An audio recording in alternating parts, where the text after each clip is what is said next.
जादुई चॉकलेट का जंगल।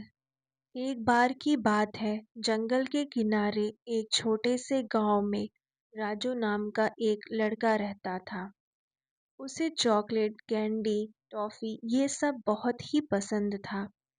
एक दिन राजू खेलने के लिए जंगल की ओर जा रहा था। तभी उसे एक पेड़ के नीचे, हेलो राजू, मुझे मत खाओ, मैं हूँ चॉकलेटपुर की रहने वाली चॉकलेट परी। राजू यह देखकर हैरान हो गया। तभी चॉकलेट परी ने बोला, राजू हैरान मत हो, मैं तुम्हें अपनी दुनिया चॉकलेटपुर में ले जाने आई हूँ। तभी राजू ने चॉकलेट परी से कहा, क्या वहाँ मुझे चॉकलेट खाने को मिलेगा? परी ने कहा, बिल्कुल, वहाँ ढेर सारी चॉकलेट है, तुम मनचाही चॉकलेट खा सकते हो। राजू खुश होते हुए कहा, चॉकलेट परी, फिर मुझे जल्दी वहाँ ले चलो। परी ने कहा, रुको, मैं तुम्हें एक शर्त पर ले जाऊंगी। राजू ने पूछा, कैसी शर्त परी? परी ने बोला, यह वहाँ जाकर ही पता चलेगा। फिर राजू और चॉकलेट परी दोनों चॉकलेटपुर में पहुंचे। राजू चॉकलेटपुर की सुंदरता देखकर देखता ही रह गया। उसने देखा कि पेड़ पौधे टॉफी और कैंडी से बने थे।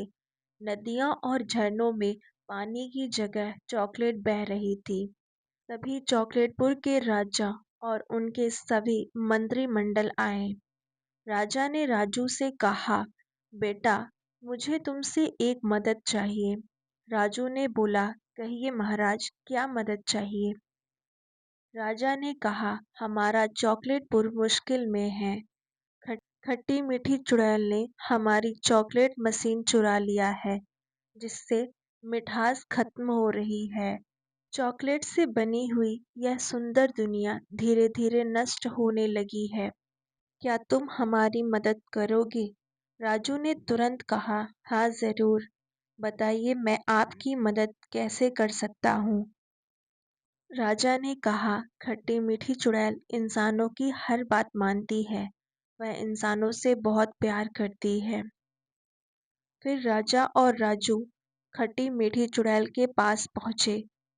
वहां पहुंचकर राजा ने खट्टी मीठी चुड़ैल से अपनी चॉकलेट की मशीन वापस करने की मांग की, परंतु वह मशीन देने से मना कर दिया और बोलने लगी, तुम्हारे पास मिठास है, राज्य है, लोग हैं, दोस्त हैं, सब कुछ है तुम्हारे पास।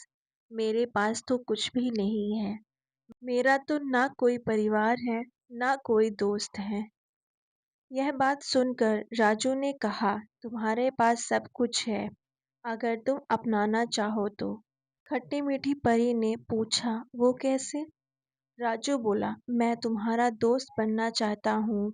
राजा ने कहा, मैं तुम्हें अपने राज्य चॉकलेटपुर ले जाना चाहता हूँ और आज से तुम भी मेरे परिवार की हिस्सा हो। यह सुनकर खट्टी मीठी परी बहुत खुश हुई और चॉकलेट मशीन राजा को दे दिया और वह सभी चॉकलेटपुर लौट आए।